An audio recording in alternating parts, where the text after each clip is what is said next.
Good morning students. 10th 11th और 12th class की हिंदी के जो व्याकरण है उसके लिए आपको अलंकार समझा रहे हैं। अभी तक आपने छंद, सूत्र, चौपाई, दोहे इन चीजों को सीखा है। अब आप अलंकार सीखें। अलंकार का अर्थ होता है जेवर, आभूषण, गहने। अलंकार कितने प्रकार के होते हैं, इनके कितने भेद हैं, ये सारी चीजें आपको बताते हैं। अलंकार के 3 भेद होते हैं, शब्द अलंकार, अर्थ अलंकार और उभय अलंकार। इन तीनों भेदों के कारण ही जो जो चीजें बनती हैं, जैसे उपमा अलंकार बनता है, मानवीकरण बनता है, भ्रांतिमान अलंकार बनता है, संधि अलंकार, विरोधाभास अलंकार और पुनर्वृत्ति प्रकाश अलंकार बनता है। 6 प्रकार के अलंकार होते हैं जिनके द्वारा हम पूरा का पूरा अलंकार, गहने, जीवन, आभूषण इनके बारे में जानकारी लेते हैं। सबसे पहले आता है कि अलंकार की परिभाषा किसको कहते हैं। अलंकार की परिभाषा होता है काव्य की शोभा को बढ़ाने वाला शब्द या साधनों को ही हम अलंकार कहते हैं।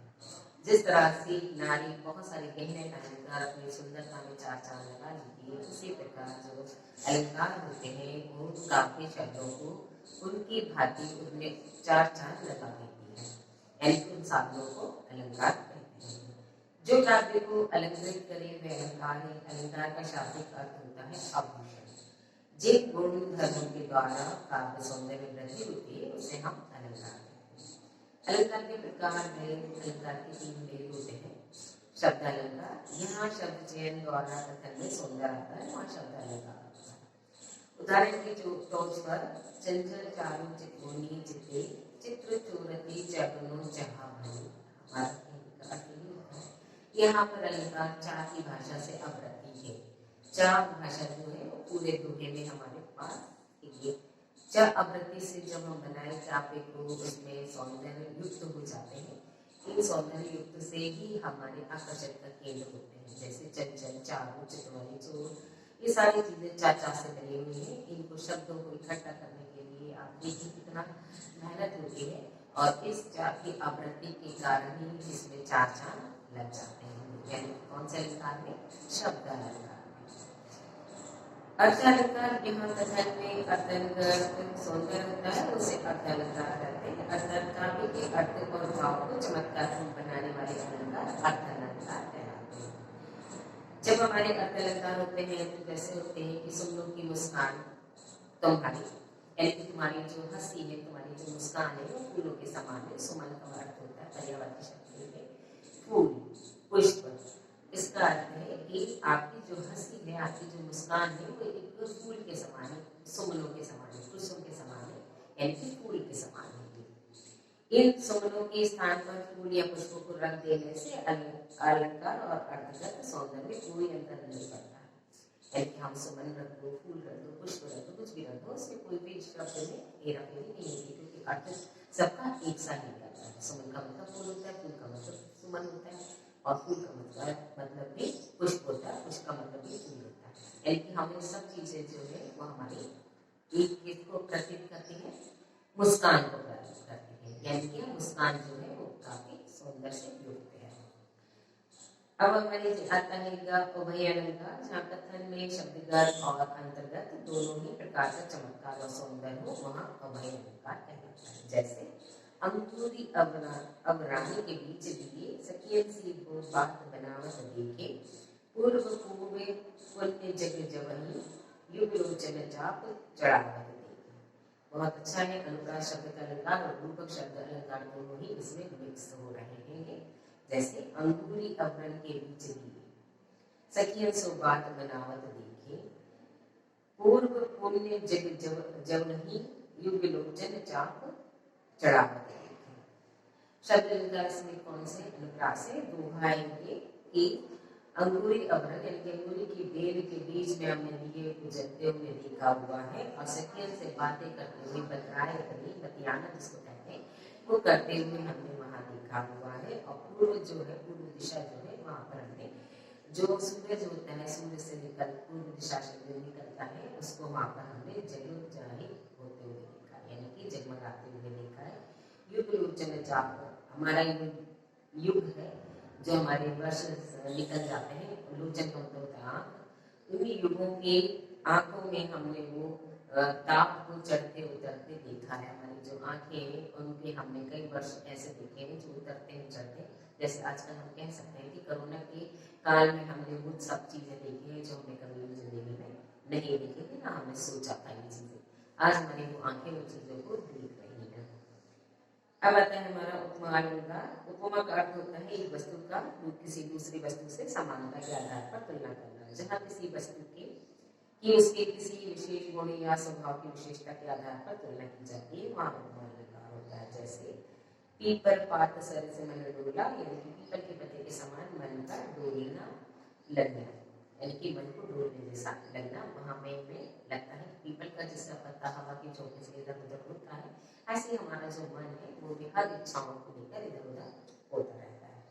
सीता का मुख चंद्रमा के समान सुंदर है, सीता का जो चेहरा है वो चंद्रमा के समान सुंदर है। इसमें उपमा दी गई है कि जो सीता का चेहरा है वो बहुत सुंदर है, चंद्रमा जितना खूबसूरत होता है उतना ही खूबसूरत सीता का चेहरा भी है।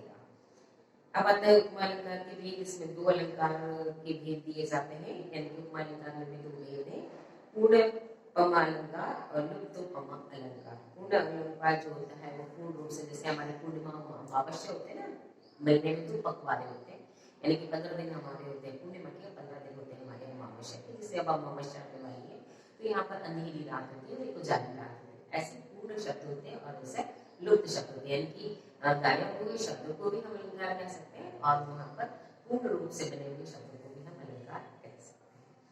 अब आता है हमारा मानवीयकरण। छायावादी कवि प्रकृति प्रेम को अभिव्यक्त करने के लिए प्रकृति का मानवीकरण कहते हैं। मानवीकरण छायावाद काव्य को प्रमुख विशेषता, इसका अर्थ होता है प्रकृति के हर वस्तु में मनुष्य की छाया को देखना। यहाँ पर प्रकृति जो सौंदर्य है वहाँ पर हर चीज को छाया के रूप में देखना या छाया देखना, दोनों ही बातें कह सकते हैं यहाँ पर। क्योंकि छाया हमारी तभी होती है जब प्रकाश होता है, और जब प्रकाश होता है तो छाया होती है। अंधेरे में हमारी छाया दिखाई नहीं देती है, लेकिन हमारे प्रकाश में वो छाया दिखाई देती है। प्रकृति की हो, मानव की हो, किसी भी चीज की हो, जीव की हो, निर्जीव की हो, हर चीज की छाया एक होती है, उसका प्रतिबिंब हमें जरूर दिखाई देता है। पेड़ के नीचे पेड़ की छाया होती है, सूरज की किरणें इधर से उधर होती है तो वो छाया भी इधर से उधर होती है। जैसे मेघलाकर पर्वत अपार, अपने सर सबुन सुबल फाड़, अवलोक रहा है बार बार, निज चरणी निज महाकाल, जिसके चरणों में कलाकार, दर्पण सा फैला है विशाल। जहाँ पर्वत की, मनुष्य, फूल की आंखें तथा तालाब को दर्पण माना गया है, कवि के अनुसार पर्वत रूपी मानव हजारों फूल रूपी नेत्रों से उस तालाब रूपी दर्पण में अपनी परछाई को बार बार देख रहा है। यहाँ पर मेघा कला पर्वताकार का मतलब होता है जो पर्वत है जो बहुत बड़े विशाल रूप अपने लिए खड़ा हुआ है, अपने सहस्त्र दोनों हाथ सुमन से, यानी कि अपने बहुत सारी आंखों से, अपने बहुत सारे हाथों को लिए वो पकड़ा हुआ है। अब लोग रहा है वो बार बार, वो देख रहा है बार बार, जमीन आसमान सब जगह। नीचे उसका जो जल है, समुद्र का जल है, जो पानी है समुद्र का, वो हाहाकार मचाता हुआ उसके पास आता है और वापस उसके पास लौट चला जाता है। ऐसा प्रतीत होता है कि जैसे वो उसके चरण धोने के लिए बहुत हाहाकार करता हुआ आ रहा है और उसके चरण धोकर वापस शांत होने से वो वापस चला जाता है। दर्पण सा है विशाल, वो अपनी परछाई को बार बार देख रहा है तालाब रूपी दर्पण में कि मैं कितना बड़ा हूँ और मेरी जो परछाई है, जो पहाड़ है, उसकी परछाई समुद्र में पड़ रही है और वो देख कर बड़ा खुश हो रहा है कि मैं कितना विशाल हूँ, कितना बड़ा हूँ, और इसका मेरी परछाई जो है वो समुद्र में दर्पण की तरह उसको दिखाई दे रही है। जिस तरह से हम अपना प्रतिबिंब दर्पण में देखते हैं, आईने में देखते हैं, उसी तरह से जो पर्वत है वो भी अपना दर्पण, अपना आकार जो है मेघलाकर आकार, यानी कि काफी बड़ा आकार जो है वो समुद्र के में अपनी परछाई को देख रहा है। यहाँ पर परछाई शब्द क्यों कहा गया है कि हम अपनी ही परछाई को देखते हैं, हम अपना ही परछाई अपने आईने में देखते हैं, हम अपनी ही परछाई हमारे आजू बाजू में देखते हैं। जैसे मान लीजिए प्रकाश यहाँ से चल रहा है तो हमारी परछाई यहाँ पर आएगी, तो यहाँ से आती है, जिस तरह से जिस ओर से परछाई आती है उसके बिल्कुल अपोजिट वहाँ पर उसकी परछाई हमें दिखाई देती है। जहाँ छायावादी काव्य को मानवीकरण, विशेषज्ञ और विशेषता अवलोकनीय है, कवि प्रकृति की वस्तुओं में पर्वत, फूल, तालाब, मनुष्य की छाया देख रहा है, यानी कि मनुष्य की जो छाया है वो इन चीजों में देखने की कोशिश कर रहा है। भ्रांतिमान अलंकार होता है यहाँ प्रस्तुत वस्तु को देखकर किसी विशेष समानता के कारण किसी दूसरी वस्तु का भ्रम हो जाए, वहाँ भ्रांतिमान अलंकार होता है। जैसे श्याम जान श्याम घनश्याम को नाच उठे मनमोर, चंद्र के भरम भूत मोद के कुमुद लिखो। यहाँ पर जो श्याम है यानी कि जो बालक का नाम श्याम बताया है, और घनश्याम जो है वो काले मेघ का बताया गया होगा। घनश्याम में से बालक का नाम भी हो सकता है, आदमियों के नाम भी होते हैं घनश्याम, लेकिन यहाँ पर घन का मतलब बादल और श्याम का मतलब सांवला। यहाँ पर जो काले बादल है वो आकाश में घूम रहे हैं ये, और जो नीचे जो श्याम है, जो लड़का नीचे है श्याम, वो नीचे वाला श्याम है जो पृथ्वी पर रहने वाला श्याम है, और जो घनश्याम है वो आकाश में उमड़ने वाला घनश्याम है, वो बादल है। वो उसको देखकर मोर है जो वन का मोर जो है वो नाच उठा है, यानी कि जमीन पर रहने वाला श्याम जो है वो आकाश में घनश्याम को देख रहा है, और वन में नाचने वाला मोर जो है वो मोर जो है वो आकाश में बादलों को उमड़ता हुआ देखकर वहां पर नाचने लगा है। चंद्र की भरत होत मोद कुमुदनी को, कपि कर हृदय विचार दीन मुद्रिका डाल, तब जनु अशोक अंगार दे हर्ष उठिकर गाए। कपिकर का मतलब होता है हनुमान, बानर, बानर वाले जैसा हनुमान। उसके हृदय में विचार आया कि ये मुद्रिका है, जो अंगूठी, मुद्रिका का मतलब होता है अंगूठी, जो राम ने मुझे दी है, यहाँ पर सीता जी की यहाँ जो बैठी है अशोक का वन में, मैं वहां पर वो डाल दूं, और वो देख कर वो परछाई, वो देख कर वो समझ जाएंगे कि यहाँ पर कोई मौजूद है। चाहत चकोर सुर और दुख छोड़ कपि, करी चकवा की छाती तजी धीर धसकती हुई। यहाँ पर चाहत चकोर सुर यानी कि चकवा और चकवी होते हैं, एक पक्षी होते हैं, इनका नाम होते हैं चकोर। तो यहाँ पर भी बताया गया है कि जो पक्षी है वो दूर छोड़ कर, यानी कि वो भी बहुत दूर वाले छोर पर जाकर उस चीज को पकड़ सकता है, यानी कि वो भी इतना उड़ सकता है, इतना जा सकता है कि इस समुद्र की इस किनारे से लेकर उस किनारे तक वो उड़ने की कोशिश कर सकता है। चकवा की छाती तजी धीर धसक कती, यहाँ पर चकवा, चकोर और चकवा इसलिए बताए गए हैं, यहाँ पर फीमेल बताए गए हैं, मेल और फीमेल, कि वो एक दूसरे के लिए ही बने हुए हैं। जिस तरह से अपने चकवे के लिए यानी कि अपने फीमेल के लिए जब चकोर वहां से उठता है तो इस कारण से यानी कि समुद्र की इस कोने से लेकर उस कोने तक जाने का साहस रख सकता है, कर सकता है कभी, और वो अपनी चकवा के लिए जा सकता है, यानी कि भ्रांतिमान, उसका भ्रम रहता है कि मैं इतनी उड़ान कर सकता हूँ कि मैं इस समुद्र से लेकर उस समुद्र तक की छोर पर मैं जा सकता हूँ अपनी चकवा को मिलकर। तो यहाँ पर उसका एक भ्रम रहता है, लेकिन वो इतना उड़ नहीं पाएगा, इसलिए उसको सिर्फ एक भ्रम है कि मैं वहां जा सकता हूँ, और उस भ्रम के लिए इसलिए उसको भ्रांतिमान अलंकार कहा गया है। जिसका हमें भ्रम हो जाता है कि हम शायद कर सकते हैं या नहीं कर सकते, इसलिए उसमें भ्रांतिमान अलंकार कहते हैं। जैसे चकवा और चकवी के लिए हनुमान जी जो थे कपिकर, उन्होंने मुद्रिका को डालू या न डालू, पहचान पाएंगे कि नहीं पहचान पाएंगे कि राम की अंगूठी है कि नहीं। और श्याम जो घनश्याम है, श्याम जो है और घनश्याम जो आकाश में बादलों की तरह घूमन घूमन कर रहा है, उसको देखकर वन का जो मोर है, वन का जो मोर है वो बहुत अच्छे से नाच रहा है। जब यहाँ पर घनश्याम का मतलब होता है जो आकाश में जितने भी बादल होते हैं वो काले होते हैं, श्याम का मतलब भी काला होता है, और घन का मतलब होता है बादल। तो यहाँ पर उनकी भ्रांतिमान अलंकार कहा गया है।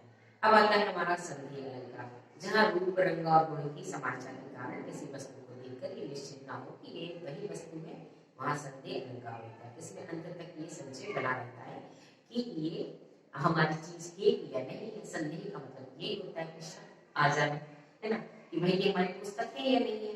हम यही ढूंढेंगे कि भाई ये पुस्तक हमारी है, परीक्षा बुक हमारी है या नहीं है। अच्छा ये इस क्लास की, अच्छा ये इस क्लास की, अब हम ढूंढ रहे हैं कि हमारी है या नहीं। जब हमें यहाँ पर सीन लगी हुई दिख गई, हमें पता चल गया कि हाँ मिली, यानी कि वो अंत तक हमें वही भ्रम में डाली रहती है, वही हमें संदेश में डाली रहती है कि ये हमारी पुस्तक है या नहीं है। जैसे सारी बीच नारी है कि नारी बीच सारी है, ये सारी की नारी है कि नारी की सारी है। यहाँ पर हमारे कोई संदेह बना रहता है ये हमारे लिए यानी इसने मतलब इसने जो कपड़े पहन रखे हैं, इसने जो साड़ी पहन रखी है वो नारी ने पहन रखी है कि नारी ने इस चीज को पहन रखा है। कम से कम ये उदाहरण कई बार आता है, कई बार इसको हम बता भी चुके हैं आपको, क्योंकि ये उदाहरण ही इस तरह से होता है कि संदेह अलंकार जो होता है वो हमारे संदेह को दूर करने के लिए ही ये अलंकार को यहाँ पर किया गया है, रखा गया हुआ है। क्योंकि जब भी हम कोई संदेह करते हैं तो हमें सबसे पहले समझ में आती है कि ये नारी जो है वो साड़ी पहनी हुई है, साड़ी को नारी ने पहना हुआ है इसमें। तो अब इसमें मान लीजिए आपको तो ये कंफ्यूजन आ ही जाता है कि इसने पहनी है, इसने पहनी नहीं है, साड़ी को इसने पहना है, साड़ी किसने पहनी है, साड़ी को पहनकर नारी बहुत सुंदर लग रही है, वो साड़ी इतनी सुंदर है कि नारी ने पहनी है तो साड़ी बहुत सुंदर लग रही है। हम तो दोनों बातें कह सकते हैं, क्यों? क्योंकि हमें संदेह है ना हमारे लिए, इसलिए। अब आते हैं महाराज जैसे देवताओं से धूप उठे या जल भर उठे सतीश सॉरी देवताओं से, यानी जो हमारे आकाश और क्षितिज जो है, आकाश और पृथ्वी जो है वहाँ पर उसका मिलन होता है, उसको क्षितिज कहा जाता है।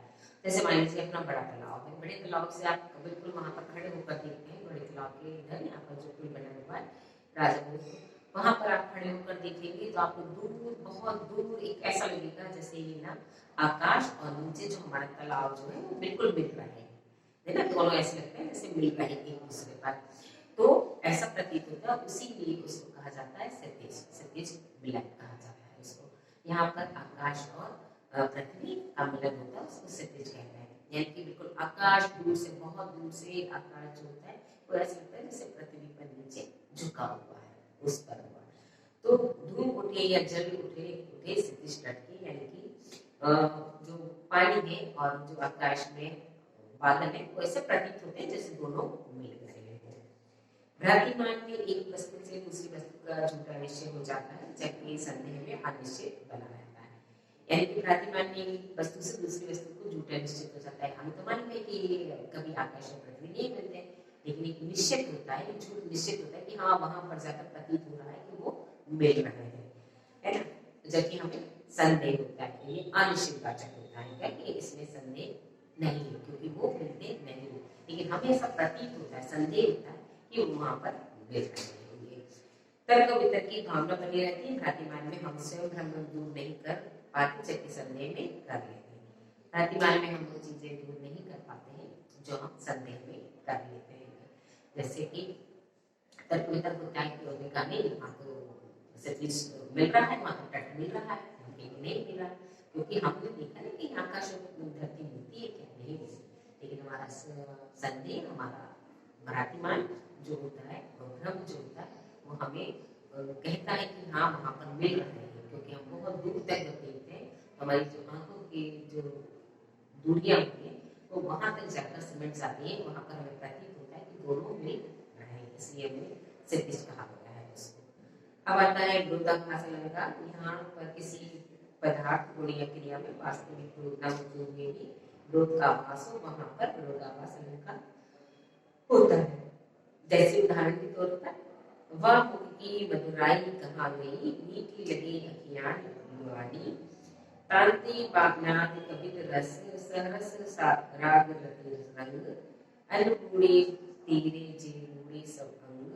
यानी कि यहाँ पर एक ही करियर विरोधाभास के लिए बनाया गया है। यहाँ पर किसी पदार्थ गुण या क्रिया के वास्तविक विरोध ना हो, ना होते हुए भी विरोध का आभास होता है, विरोध न करते हुए भी विरोध का आभास होता है। यानी कि हम उस चीज को नहीं देना है लेकिन फिर भी हम दे रहे हैं, तो इसका मतलब ये होता है उस चीज का विरोध कर देना। तो यहाँ पर हमें विरोध के लिए क्या आता है, वह मुख की मधुराई कहाँ गई, हमारे जो चेहरे की जो सुंदरता थी कहाँ गई है। हम चेहरे की सुंदरता तो है लेकिन कहाँ चली गई है कि पता नहीं चल रहा कहाँ गई, मुरझाया हुआ चेहरा है, क्या बात हो गई कि कुछ हो गई, नाराजगी आ गई, जो इतने खूबसूरत चेहरे पर आपने उदासी को छाया। यानी कि हम विरोध भी कर रहे हैं कि आपका चेहरा सुंदर भी है, लेकिन हम आपको बता भी रहे कि आपका चेहरा उदास से सुंदरता उससे गायब हो गई है। मीठी लगी अखियाँ लोग नहीं, यानी कि आपकी जो अखियाँ हैं वो बहुत सुंदर थी, लेकिन अब उसमें काजल नहीं लगा है, वो अच्छी नहीं लग रही है ना। अपन इसका ऐसा नहीं कह सकते। नीर भरी अखियाँ रहे तब ना प्यास बुझाए, पानी भरी अखियाँ, आंखों में पानी आ जाता है, कहते हैं में आंसू आ जाता है। तो हम कभी कभी आपने देखा होगा कि कोई ने आपने कुछ कह दिया और आंख में आंसू आ गए और वो आंसू नीचे नहीं लुढ़कते होंगे, अंदर लेकर आपने उसको पी लिया और तो अखियों में जो पानी भरा रहता है, नीर भरा रहता है, उससे कभी प्यास हमारी बुझती नहीं है, पानी पीने के लिए ही होता है। तो यहाँ पर क्यों कहा गया है कि अखियों में नीर से प्यास नहीं बुझती, आंखों के पानी से प्यास हमारी नहीं बुझती है, क्योंकि आंखों का पानी जो होता है देखो इतने खारा होता है, पी नहीं सकते, आंसू कितना खारा होता है, कभी कभी देखा और लुढ़कते लुढ़कते मुंह के अंदर आ जाता है। तो यहाँ पर ये नहीं है, यहाँ पर ऐसा नहीं बोल रहे हैं, ये तो थोड़ा सा ऐसे बोला मजाक में बात में। लेकिन यहाँ पर ये है सीरियस कि यदि आंखों में जब पानी आ जाता है तो हम कभी कभी उस गुस्से की घूंट को भी पी जाते हैं, यानी कि आंखों के अंदर ही वापस आंखों में पानी चला जाता है। कभी आपने देखा होगा जो बड़े लोग होते हैं, बड़े बड़े जो होते हैं, बड़े एजेड लोग होते हैं, उनके आंसू कभी लुढ़कते नहीं, उनके आंसू वहीं के वहीं आते हैं और वहीं के वहीं आंखों में गायब हो जाते हैं। तो इसका मतलब ये होता है कि वहीं के वहीं आंखों का पानी पी लेते हैं और वो प्यास नहीं तभी नहीं बुझती, यानी कि तभी क्रोध को शांत नहीं कर पाते हैं, और वो इसी कारण हमारा विरोधाभास रहेगा। इसी को हम विरोधाभास कह देते हैं कि हम जाहिर भी नहीं करते और आंख में आंसू आ भी जाते हैं। अब आता है हमारा पुनरावृत्ति प्रकाश अलंकार। इस अलंकार में एक शब्द का प्रयोग दो बार होता है, ये इसलिए कि इसके प्रयोग से सुंदरता में वृद्धि होती है, एक शब्द का प्रयोग अधिक होने से अधिक प्रभाव पड़ता है, अर्थ के में अंतर नहीं होता है, वहाँ पुनरावृत्ति प्रकाश अलंकार होता है। यहाँ दूसरे शब्दों में हम ये भी कह सकते हैं कि जिन कार्यों में क्रमशः शब्दों की आवृत्ति एक समान होती है किंतु अर्थ में विभिन्नता नहीं हो, वहाँ पुनरावृत्ति प्रकाश अलंकार होता है। प्रयोग शब्द के प्रयोग में दो बार होता है, यानी कि अलंकार इस पुनरावृत्ति प्रकाश अलंकार में हर शब्द को यदि दो बार रिपीट किया जाता है तो उसको पुनरावृत्ति प्रकाश अलंकार कहते हैं। लेकिन अर्थ ये नहीं होता है कि वहाँ पुनरावृत्ति प्रकाश अलंकार हो यदि दो बार शब्द आ जाए, जरूरी नहीं होता है। या दूसरे शब्दों में हम ये भी कह सकते हैं कि जिन कार्यों में क्रमशः शब्दों की अन्य वृत्ति एक समान होती है किंतु अर्थ की भिन्नता नहीं हो तो वहाँ पुनरावृत्ति प्रकाश होता है। यानी कि बार बार रोजाना रोज रोज है ना, चलो चलो, ये इन चीजों में बार बार वही चीज आ जाती है तो हमारा वहाँ पर पुनरावृत्ति प्रकाश अलंकार होता है। यानी उसमें डबल डबल आ जाते हैं, जैसे चलो चल रहे, तो यहाँ पर चलो चल रहे, तो यही का यहाँ पर अलग अलग होता है, यानी कि साथ को अपने साथ पकड़ा और साथ चल रहे हैं, तो यहाँ पर भिन्नता आ गई है। हमने आपसे कहा चलो और अपन साथ चल रहे हैं, तो भिन्नता आती है। तो यहाँ पर पुनरावृत्ति अलंकार के दो अर्थ भी अलग अलग निकलते हैं, जैसे अरे वेद में वेद न हो वेद, स्वामी को थोड़ा अवकाश, शीघ्र चलो के कुटिया से आत्मता में के पास। वेद और वेद आप बेशक